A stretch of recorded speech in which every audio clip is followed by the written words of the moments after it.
Hi, everyone. So imagine, I just asked AJ how many here are from abroad, and it's about 50%. But I'm guessing that within the age group in this room, that most have kind of grown up with their public service broadcaster in their own country. And kind of where I'm coming from today is trying to tell the story about how we can position NRK, the Norwegian public service broadcaster, a way where we still are going to be relevant for the future generations. I'm going to get back to that one. Basically, I had to bring this one. This is the map done by Evan Shapiro, the media strategist. And he has been doing two maps. The other one is the Death Star map that I'm going to go back to. But this is a new way that he's trying to present how the global media ecosystem is for the users. And on the left side, you see the money. On the right side, you see the users. And as a public service broadcasters, of course, the users are the most important to look at because we are not ad funded. We just get a budget each year that we then just have to live up to.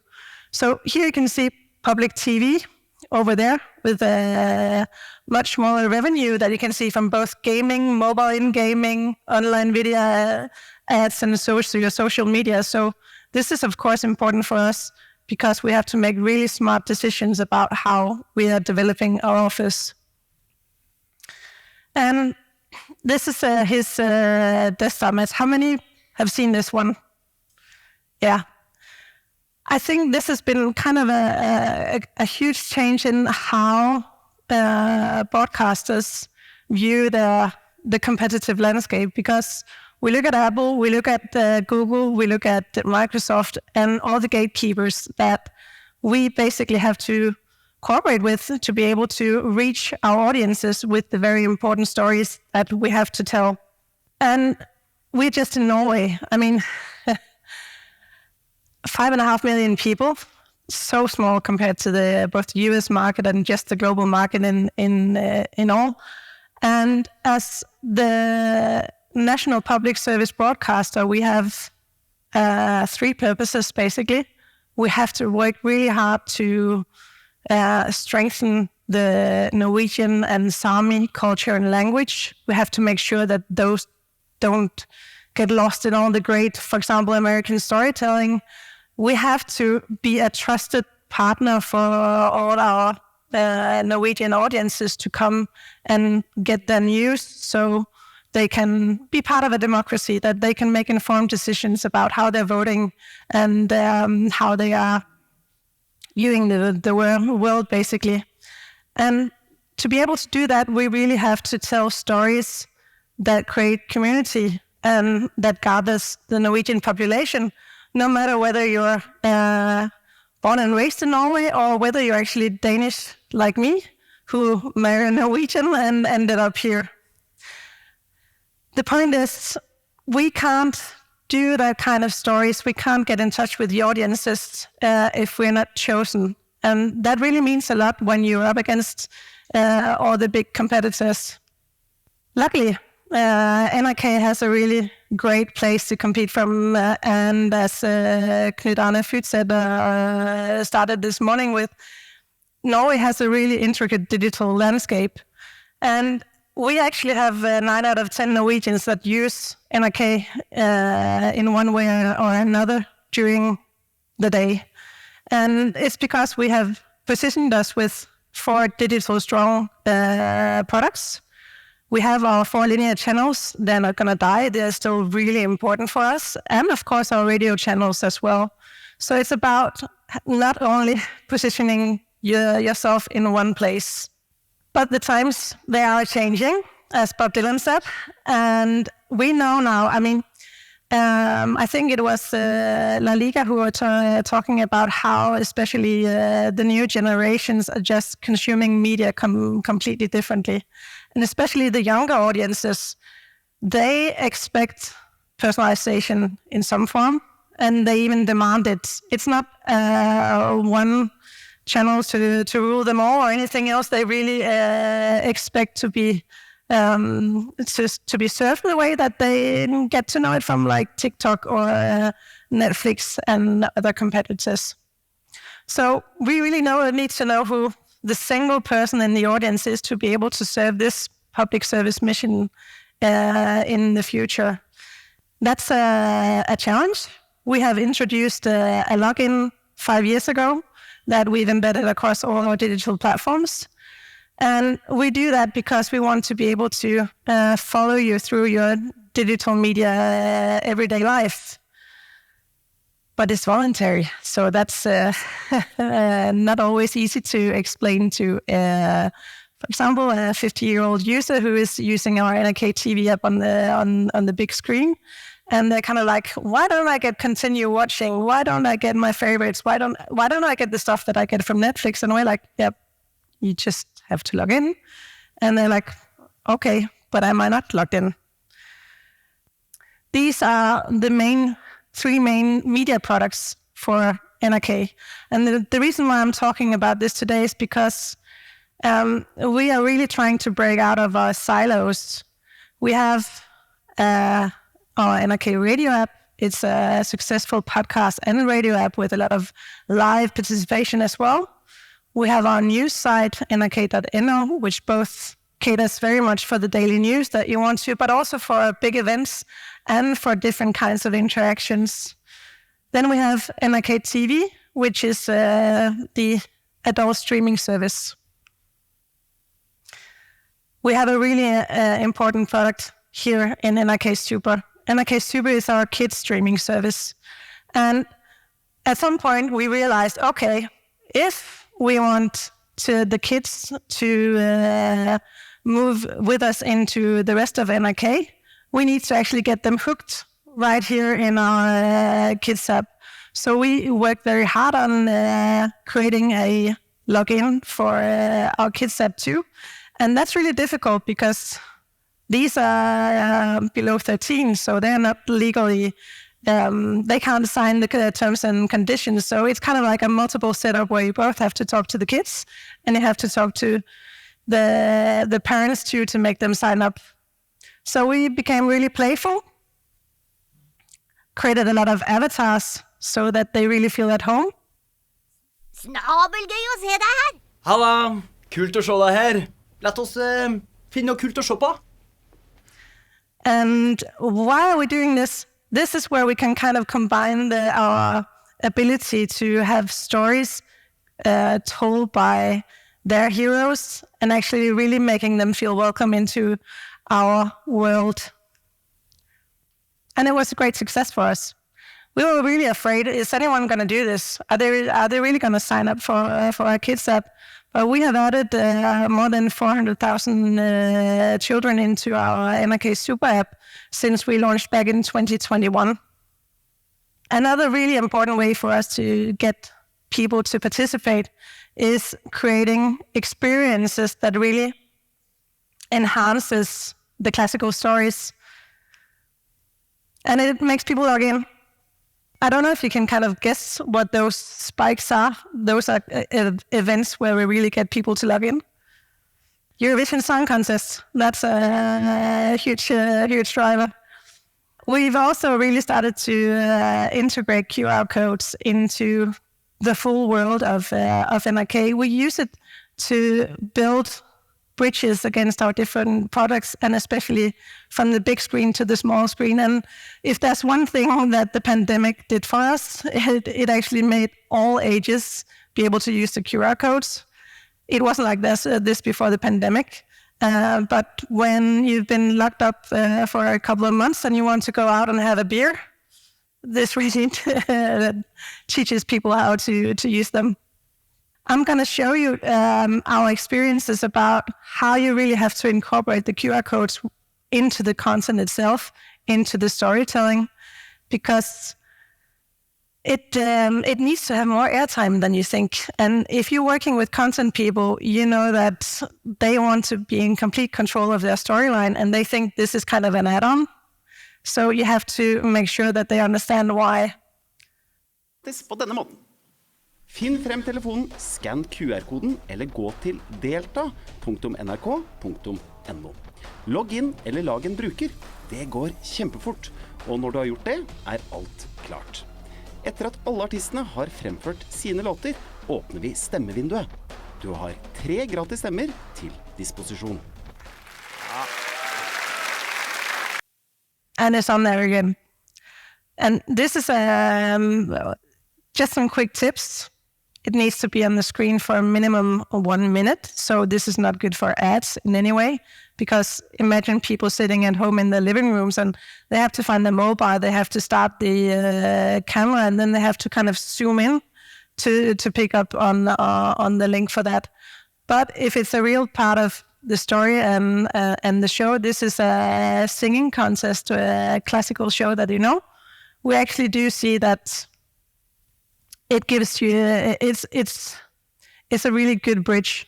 So, for example, for the first episode, we had 39% of the users who voted, who actually came via the QR code. And this is the first time when we're establishing the location of where the voting app is. And even though that we are now, this is the episode 7 was the show that was aired on Saturday, we still get about 21% that still access this voting app via the QR code. So the reason why I'm talking about this is because I'm really interested in how we're building the bridges between the mobile and the big screen. And this is the best solution I have seen yet. I know and I hope that the technology is going to evolve to something way more, way smarter in the future. But just for now, this is something that really enable us to kind of build and create new experiences. This is another example. This is the debatten or the debate. It's a classic commentary show where you have a known profile who asks all the tough questions to the people in power.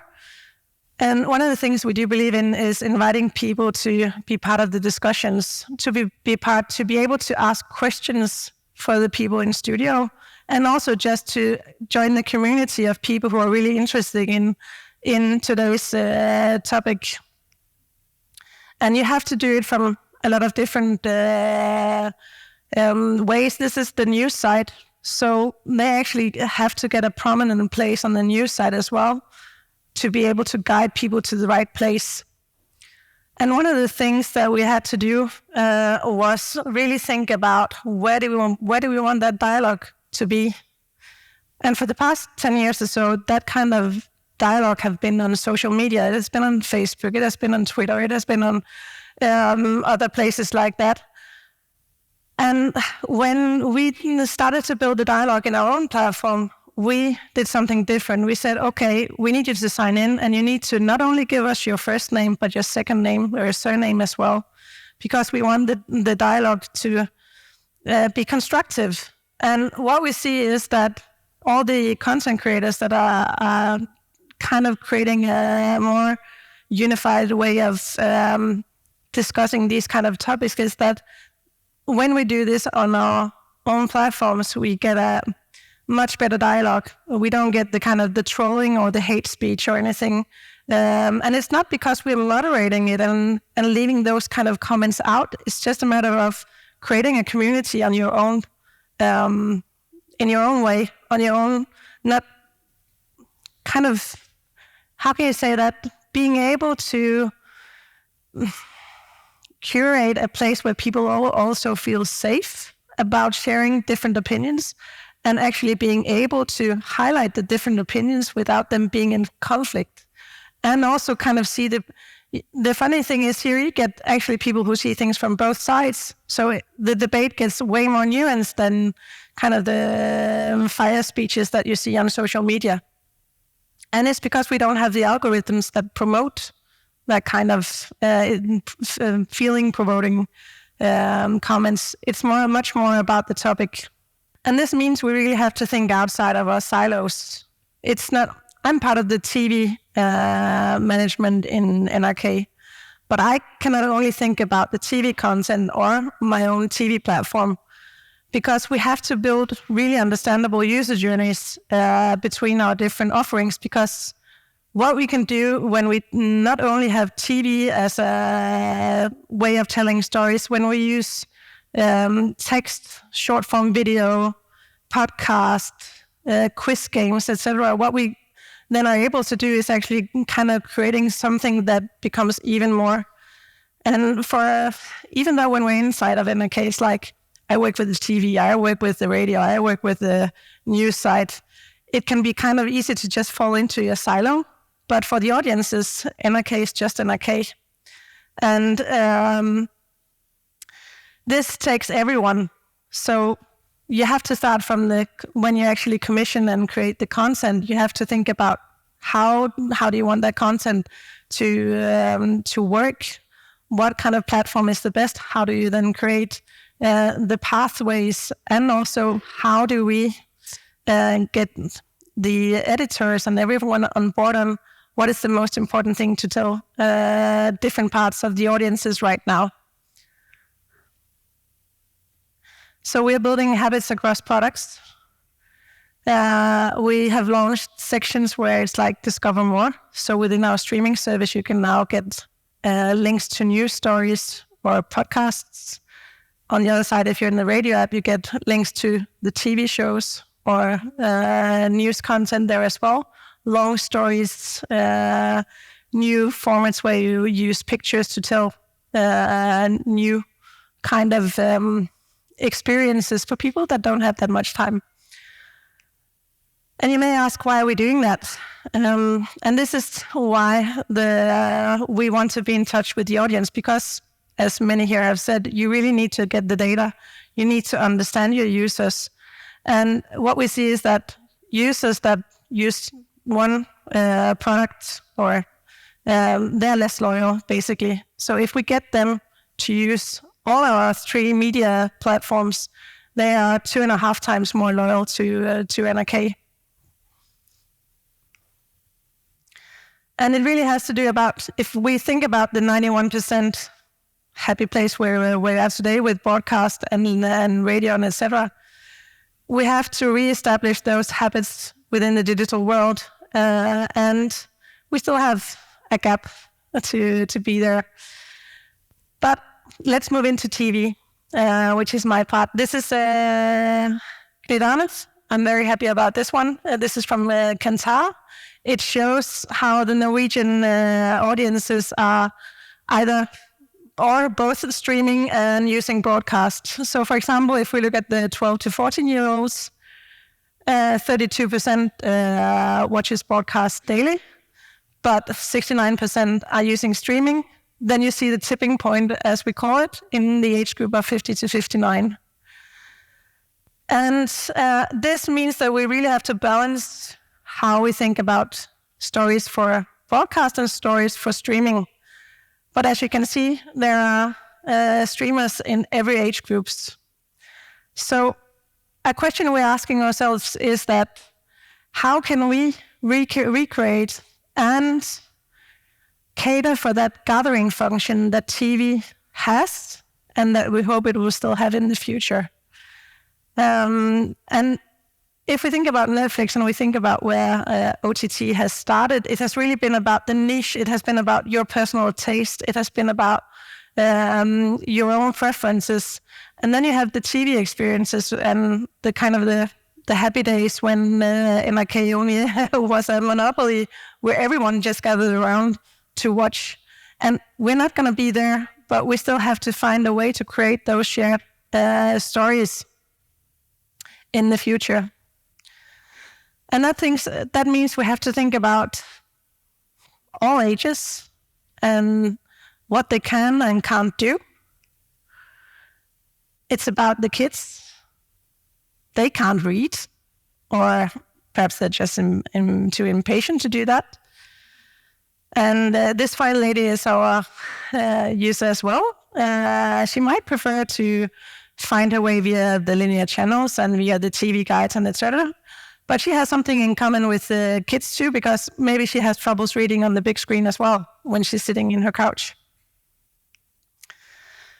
But one of the big problems that we saw a couple of years ago was that the NRK Super app is highly popular, but it becomes too childish. The children, they tend to leave to YouTube around, or they used to do that around the year of 7, 8, 9, because they found the NRK Super app way too childish, and they did not feel welcome into our grown-up adult streaming service, because it was kind of like, well, that's where my dad watches his news, or perhaps it's just something you don't really recognize as a streaming service for them. So a couple of years ago, we started out with this reference. This is a reference to Astrid Lindgren's Ronja Røverdatter. And she talked about this gap as the hell's gap, eller helvedesgapet. And this is very much about, we actually had 2 different product organizations. We had 2 different commissioning organizations. We have 2 different editorial organizations. So we had to start to bridge the gap, basically. So what we had to do is we needed to create a vision for where we want to be in the future. So, and we're actually arrogant enough to think that our TV streaming service or the TV offer for the Norwegian audiences is for everyone, and we want to accompany you all through life. So we created a philosophy about our NRK TV app is to adapt to you through life. And I'm just going to give you a sneak peek into what some of the Norwegian audiences are right now seeing. We have taken if you remember the adults who had to create the children profiles in the NRK Super app, now we are bringing about 100,000 of them into our NRK TV streaming service, welcoming them now with a possibility to basically use their children's profiles within NRK TV. And of course, we have to do it where the parents feel safe as well. And we enable the parental controls and everything else like this. You know, this kind of screen, it's quite common, the welcome screen. So for today's insights, this is actually my family, or it's me as an adult. It's my 2 kids, Iben and Jeppe. I don't have 4 kids, luckily. But for today's demo, I'm just going to show you a 9-year-old profile and a 12, 13-year-old profile as well, so you can kind of see how we think about the streaming service is evolving with you when you're growing up. But let's just go back to the adult position in NRK TV, because we have to still be a place where you trust that we're going to tell you if something really important happens in the world. So for the adult experience,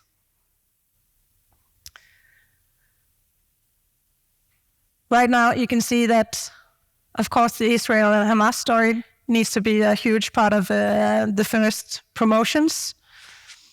But when you go down, we also do cater for suggestions based on your consumption and other ways. So we constantly mixing the different tools we have, balancing both the broadcasts and the personalization. But if we move into this is my son Jeppe. He's 3 years old, and what we are now doing is that we created a design system where, when we move into Jeppe's profile, he's greeted by the NRK Super experience. If you look at all the layouts and everything, it's rounded, and this screen is really bad, but what you can see if it is a TV screen is it's way more bright, colorful, buttony, bouncy. And if we move into my 5-year-old daughter, Iben,